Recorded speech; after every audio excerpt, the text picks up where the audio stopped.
Qu'est-ce qu'elle a la cravate, elle est jolie. oui teg na ko ci yoon laa wax. da koo teg ci temps. Ablaye Cissé. bonjour nuyu nañ la Ablaye Cissé cravate bi rafet na. bonjour Adjaratou. Chérif lay jàppale gisoo kii bi nu mu tuddati. couleur bi ñu koy tuddee sax waa affaire am bi. consommé local la ko tey consommé local. Chérif sama cravate local la de attention fii gars yi dañuy dagg de. déedéet kay oui les gars yi dañuy dagg normal. bëgguma wax ko waaw fi lañ ko defaree. rafet na daal macha allah. tamit mais xam naa peut-être dama ko mën a wane. balaa émission bi di jeex di nga summi daal bi Cheikh teg ci table bi. ñu mën koo gis. mais am na njëriñ aussi ñu bàyyi leen xel ñoom bu baax a baax. absolument ñu bañ di jéggaani lu ci ëpp. xam nga dañuy faral di def sax erreur. yaakaar ni consommer local mooy c'est-à-dire suñu tenue traditionnelle mais gars yi chemise yi gars yi dañuy ñëw chemise. bien sûr même Lacoste voilà donc nañu bàyyi bu nit solee chemise rek ñu yaakaar ni yére tubaab loolu la yeneen fii gars yi di jëlee ñàkk a xam rek ma ne ko ñàkk a xam du ñàkk ñoom Chérif ñoom borom barke yi dem jëndi ay Ablaye Cissé alors Ablaye Cissé loo xamante ni depuis semaine passée ñu ngi ciy wax ci njeexital bi muy lu tiis lu metti li xew fële ca Kédougou muy faatu soxna si di Doura Diallo ak bébéwam bi waaye ginnaaw loolu Ablaye da nga bëgg a taxaw tuuti ci traitement bi maanaam ni ñu tasee wala ni ñu waxtaanee mbir moomule ci niñ ko traité ci wàllum yoon wala tamit niñ ko siiwalee Ablaye Cissé. waaw parce que da ngay gis ni finalement ñaar yëpp c'est lié. mooy traitement judiciaire bi c'est-à-dire procureur ni mu doxalee. ak it li ko jiitu traitement médiatique parce que. ñu ko siiwal affaire bi mu nee teel tamit ci penc mi. defe naa ni ci la ci procureur. dugg ba am yoo xam ne nii def na ko ci dafa ànd mais souvent loolu luy ànd la mën nga jàpp ni bii mooy entraîner beneen bi mais dañuy ànd lu tax sax des fois même kilifa yi bu ñu bëggee jël leen décision yu jafe yi mën nañ def ballon de sonde lancer ko ci opinion bi pour mën a soit légitimer ko wala ñu xool fan la nit ñi toll lii tamit ala kulli haal day am ku wax seen ku ci am intérêt mais loolu du problème ci nu ko média di siiwalee parce que xibaar la bu war a jipp mais dans l'absolu ci mbindin mi ak siiwalin bi ak gis-gis bi nga xam ne journal bi ko njëkk a siiwal noonu la ko defee am na problème ça pose problème parce que du information rek information la ak avis ak opinion ak commentaire boo xam ne finalement au fur et à mesure ñu amee information dafa mel ni commentaire boobu c'était pas juste wala c'était pas justifié li ci nit ñi gën a jàpp ci horreur bi ci titre bi nga xam ne ni moom la ñuy gis nii mooy li nga xam ne dafa jafe sax ci nettali maanaam dañu doon accoucher nit di xëcc ba tàqali ko ak yaram bi xam nga loolu ci wax bu gàtt rek dafa doy waar moo tax aussi war nañuy woddu wax yi mais gis nga dinaa ci ñëwaat léegi ci sama structuration li ma bëggoon njëkk a wax dinaa ci ñëwaat parce que c'est important mais bu ma ko jëleewul ni ma ko bëgg a waxee peut-être duñu comprendre li tax ñu war a taxaw ci traitement judiciaire bi ak traitement médiatique bi xam nga tey dafa mel ni ci ñu bëri jàpp nañu ni bu ñu nee teel fa la jigéen mu ngi doon matu ba mujj na fa loru rek war nañoo seet lu tax ndax erreur la wala leneen parce que fan yi li fi jaar ci yu bëri dafa wone loolu mais nit ñi dañuy fàtte ni am na statistique yoo xam ne ñun ñëpp jàng nañu ko lu ñuy tuddee mortalité maternelle et infantile loolu ku ci sa xel delluwaat nga xool chiffres yi statistiques nga xam ne pratiquement jigéen buy matu ba lor jóge ci lu yàgg la ci réew mi lu yàgg la ñu yàgg koo xeex nag ak ay politique yoo xam ne dañu koy teg est-ce que xam nga ni statistiques yi mu ngi ci environ parce que c'est toujours pas précis 300 décès pour 100 000 naissances 300 décès soo ko rapporté ça te donne au moins 2 femmes qui meurent de complications liées à l'accouchement par jour ci réew mi bu ñu nee par jour nag ça veut pas dire fa muy accoucher fa lay faatoo waaye mën na am complication post naissance ba mu jëlee fa lor donc xam nga ça ramène les choses à une proportion c'est-à-dire médecins yi ils font avec ces difficultés là politique la yoo xam ne dañuy teg pour xeex ko les causes ci ñu identifier bu yàgg di ko jéem a xeex ñaar la essentiellement mooy ñàkk suivi mais ñàkk suivi li koy indi mooy nit ñi bañ a jote ci structure de santé beneen bi aussi mooy plateau technique bu adapté wul ak naissance yi nga xam ne moom la ñuy def ndax boo jàppee ni am nañ naissance yoo xam ne mënul ñàkk césarienne fii mën nañoo wër réew mi tey xool ñeen fan lañ ko mën a defee ci boo xam ne ni jaar na yoon ndax césarienne soo koy def plateau médical ba sax war na am bloc opératoire fii yan centre wax dama jéggaani si centre de santé yi am na hôpitaux yoo xam ne sax boo mënee wala boo amee duñu fa césarienne parce que la ñu ko war a defee amu fa bu fekkee ni dañuy topp texte sur le plan réglementaire loo xam ne nag loolu cëru état la finalement gis nga affaire yi day dellu lu bëri finalement ci loo xam ne ni état moo ko deful dal ci kaw médecin yi ñuy def avec les moyens du bord ba xëy na leneen mën leen cee fekk mais au-delà du drame rapporter cette affaire à des proportions yoo xam ne dana tax ñu xam ni politique gu réew mi moo war a tax ñu jël santé bi au sérieux c'est-à-dire santé du loo xam ne mën nañ ko tafasoo mën nañ ko jàpp nit ñi nag non gérer rek parce que boo yóbboo un médecin ci benn centre de santé wala poste de santé sage-femme ba fa nekk bu amul lu muy dimbalee jigéen ñi bu ñu tolloo ci diggante lu ko ca fekk ci c'est-à-dire mën a matal xëy na mën nañ ko jiiñ état bi nga xam ne nii moo ko waroon a jox la mu waroon a yor te matul bokkeewul nag attention cas bi bokkeewul ak kaawu Astu Soxna ca Louga. Astu Soxna par exemple nga xam ne li ñu njëkk a junj mooy négligence lii drame la ñu taxaw ci di jaale mbokk yi ki nga xam ne nii moo fi jóge mais en lien ak li ma doon wax nii ci proportion yi bi lii di xew fii ci hôpital Fann ay médecins ñu ngi doon wallu seen naatangoo médecin docteur Philomène Diouf nga xam ne dencaguñu ko jamono ji ay moromi médecin yam ñu ngi ko doon wallu ci césarienne mu jaaree fa ñàkk bakkanam xam nga sañoo xalaat ni médecin ay mbokki médecin négligé nañ ci gis-gis rek négligé nañ ko ba finalement loolu am ca donc luy faral di am la mais suy amee lu ñuy documenter la xool lan moo ko waral malheureusement dans cette affaire là xool boobu. voilà elle est là. xool boobu docteur Philomène Diouf vraiment ñuy masawu ay mbokkam aussi. parce que tiis la voilà Daniel Diouf bi ci kër gi mbokkam la. tiis la et puis comme li ma wax rek ay mbokkam ay naataangoom ñoo ko doon wallu ci table accouchement ci césarienne ba mu jaaree fa ñàkk bakkanam donc nga xam ni ku nekk lay dal warul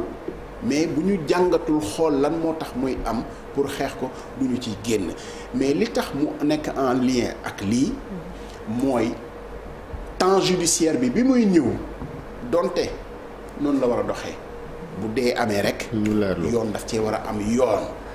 ce n'est pas une répétition yoon daf cee war a am yoon mais ni ko procureur doxalee du maandu vraiment maanduwul ci ni mu ko doxalee te xam nga lan moo ci gën a ñaaw lii mbir mi dem ba mel ni dañoo opposé ñaari corps yoo xam ne dañ leen a soxla fii justice yàgg nañu fay wax ni justice bu nit demee ba perte dignité justice moo la ko mën a delloo du kenn du président de la république du président du député du kenn justice moom mooy gis ñu néewal nit doole mu delloo ko dignité donc soxla nañu justice bu dëgër dañoo génn nag ci loo xam ne ku ne xam na ni soxla nañu médecin te yàlla xam na ne am nañu médecin yu baax dañoo soxla médecine bu dëgër bu am doole mais nii dafa ñaaw ci coobare benn nit il faut dire les choses aussi à un moment donné am na juge yoo xam ne sax am nañu kersa ci ni procureur bi doxalee parce que li mu doxal yëpp teguwul dara ci yoon li tax enquête yi nga xam ne nii moo war sax. mais du lépp quand même Ablaye Cissé wala. du lépp c'est-à-dire xam nga yii dafay am yoo xamante ne nii ça fout tout par terre jarul sax ñuy sori ci mbir waxuma ne jarul leeral attention mais procédure bi nga xam ne jël na ko ba mu dugal ko ci erreur ci communiqué bi. mais peut-être il a fait une erreur de communication. non c'est pas une erreur de communication on va s'arrêter sur ce communiqué là. Communiqué boo xam ne tu as l'impression que procureur bi mooy wax. médecins yi nan lañ war a doxalee seen liggéey dem na bay wax ci communiqué bi di qualifier ay pratiques médicales de barbare loolu du cëru juge mënul qualifier pratique médicale de barbare wala boog mu bañ a xam ni pratique médicale la parce que embryotomie bi bi nga xam ne moom la médecin yi di layalee li nga xam ne moo xew pratique médicale la xëy na moom mu bañ koo xam bu compliqué juge bi bu doon def expertise ñan lay woo ay moromu juge am est-ce que lay woo. ay médecins loolu la ko ordre bi wax. mais loolu mooy yoon xam nga am na épisode bu fi jaar fan yi ci autopsie kaawu Ziguinchor yi. opposé woon procureur bi ak médecins yi sax par exemple. bi ñuy def autopsie ñan lañu bi ñuy def expertise ñan lañu woo ay médecins lañu woo. ku nekk dafa am loo xam ne moom nga moom. procureur mënul qualifier pratique médicale boo xam ne. c'est reconnu ñu koy jàngale médecins yi layalee ko li ñu doon def mu teg ci c'est barbare mu teg ci sax ba ne xale bi nga xam ne moom la ñu doon wallu ak yaayam xale bi mu ngi doon dund ci li ma baay ji wax. loolu la baay ji waxaat tey moom la waxaat ba léegi waay. procureur mënul wekku ci loolu te deful enquête ba mais li nga xam ne ni moo tax ñuy waxee foofu. mooy y a des faits loo xam ne c'est documenté loo xam ne kenn mënu ko falsifier njortu ñu ni nit mun na falsifier antidaté documentation parcours de soins wu ndaw si ba mu jeex. mais encore une fois Ablaye Cissé est-ce que du loolu peut-être bu yemoon ci fee yi kese li ngay wax erreur communication la certainement bu yemoon ci wax fee yi kese xañ na du jur coow lii mu jur ba ministère de la santé braqué wu SAMES ordre des médecins ak ñooñu ñëpp bu doon dafa wax fee yi kese sans pour autant utiliser qualificatif yi nga doon tudd sànq muy ay barbare ak wala di wax ci ay lu ñuy médecins yi di jëfandikoo mu koy qualifier et tout. fee yi kese mooy. genre que déglu na jëkkër ji wax na lii médecin yi wax na di matu. tollu diggante sauvé wuñu bébé ba ndaw si aussi mujj naa ñàkk bakkan loolu mooy les faits. mais loolu sax dafa war am enquête. attention on n'est pas en train de dire que warul am enquête wala procureur waru ci woon a jote loolu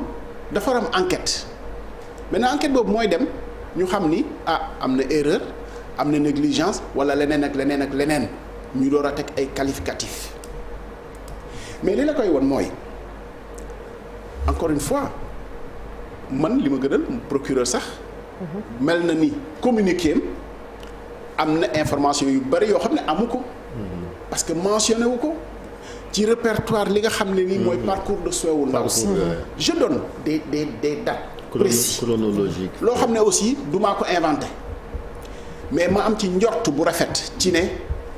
difficile na. ñu dem modifier ay carnet au registre poste de santé. gis nga ni ñu koy bindee loolu gën a boo bëggee dugal dara sax peut-être c'est très difficile. modifier ak a posteriori. docteur Léonce Faye bii ndaw si ci matoom bu mujj ki nga xam ne moo ko taxawu woon te nekkatul foofu léegi mu ngi fii ci région de Dakar. recommandation yu ñuy defoon sax mooy yow centre de santé lañ la war a defalee sa suivi c'est écrit noir sur blanc centre de santé moo gën a kawe poste de santé bi ne ko parce que complication yi nga am te def nañ la césarienne centre de santé nga war a defee sa suivi mu jël ëmb demul centre de santé def na suivi poste de santé docteur Léonce Faye bii nga xam ne téye woon nañu ko mu ngi ko consulter échographie mois de juillet c'est écrit c'est pas le docteur Léonce Faye qui le dit encore une fois c'est sur le tableau de bord des documents exploités pour faire l'audit du ministère de la santé on peut faire foi quand même à ces documents consulter ko juillet jox ko rendez-vous le 14 août pour ne ko waroo xaar sax di entrer en travail encore une fois c'est écrit noir sur blanc. waroo matu dañ la war a déclencher. bu ñëwee ñu césarienne. parce que naata yaa ñu gën a xam yooyu. dañ la war a déclencher mooy topp bi. dañ la war a déclencher waruñu la bàyyi sax yow ngay matu bay nekk ci situation bu compliquée. alors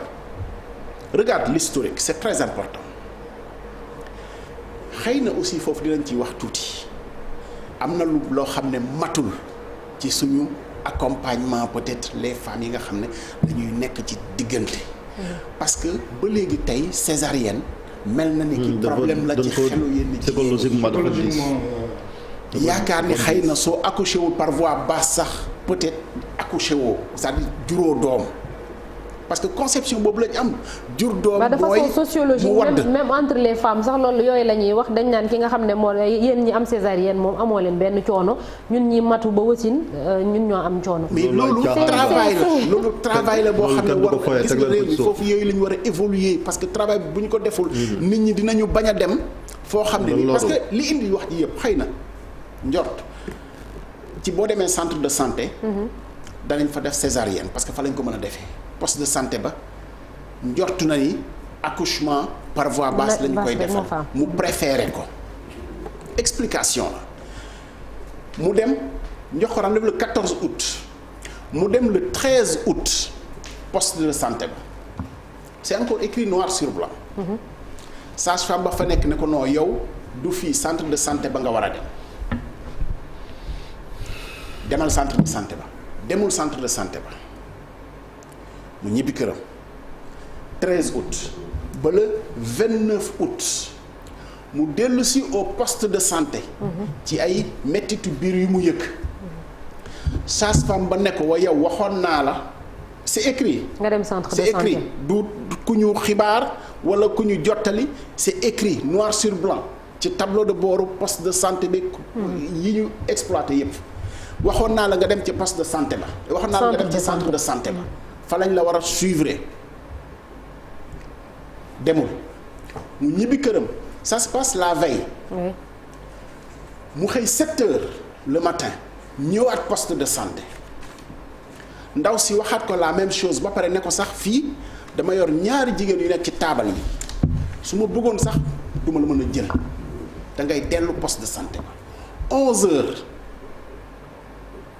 dem na këram 11 heures ñëwaat na fa poste de santé bi xëy na yooyu yëpp accompagnement bi mu war a am moom jigéen bi tollu diggante xëy na àndul ak sagoom sax ci li nga xam ne mooy bëgg-bëggam ak yéeneem peut-être waroon na am accompagnement boo xam ne war nañ ko mën a yóbbu. fa nga xam ne ngir dalal xelam ngir dalal xelam surtout. voilà gis nga jaabante boobu yëpp mu def ay assistante sociale ci jaabante ay boobu yëpp structure de mu santé def naata ci ko toll diggante mën naa sax yokk lor bi. absolument. 4 fois en l'espace de 24 heures ci rek obsession xëy na bu mu am ci ni fii la war a accoucher.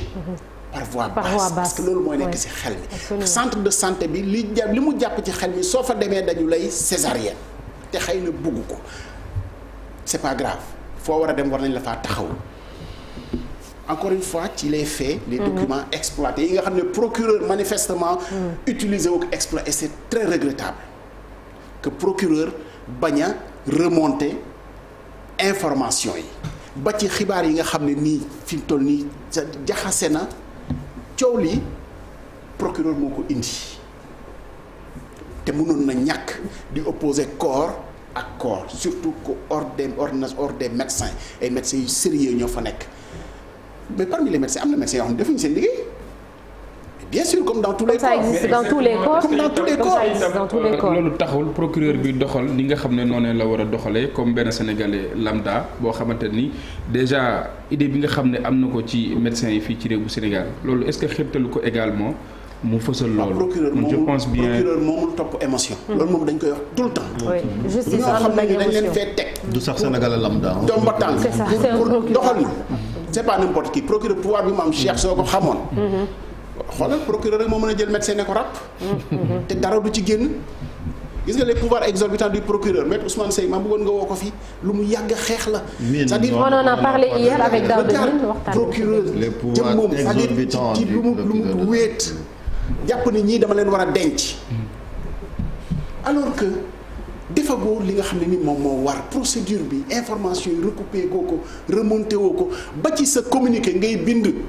le père m'a dit que l'enfant était vivant comme lui a confirmé le médecin. waa léegi médecin bi moom nee na la ndaw si bi muy ñëw la tête était déjà engagée et le bébé était mort léegi lan ngay jàpp ci loolu xam nga c'est la parole du médecin contre la parole du père. enquête moo ko war a mën a. voilà exactement. Et procureur il se base sur ça va mettre les gens en prison enfin en détention c'est pas normal. te li ma bëgg a wax mooy. lii ni muy amee ci ñeneen ñi ngay def faute franchement xaw ma UMS la xaw ma IGAJ la inspection générale la nii li procureur bi li mu def warul nee amul droit def lii c'est ça la réalité. waxuñu ne amul droit topp mais ni mu doxalee enquête bi c'est pas normal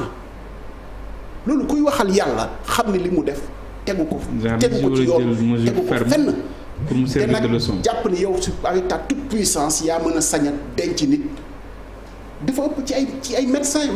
nit lañu du ñu ay jinne ay nit lañu comme ñëpp mais am na loo xam ne warul te waruñoo dem ci réew mi nag bay opposé médecin ak magistrat parce que nag ñooy ànd ci lépp luy def expertise très souvent sax corps médecin la ñu gën a solliciter pour éclairer la justice. Avant de boucler Ablaye Cissé on revient un peu ci traitement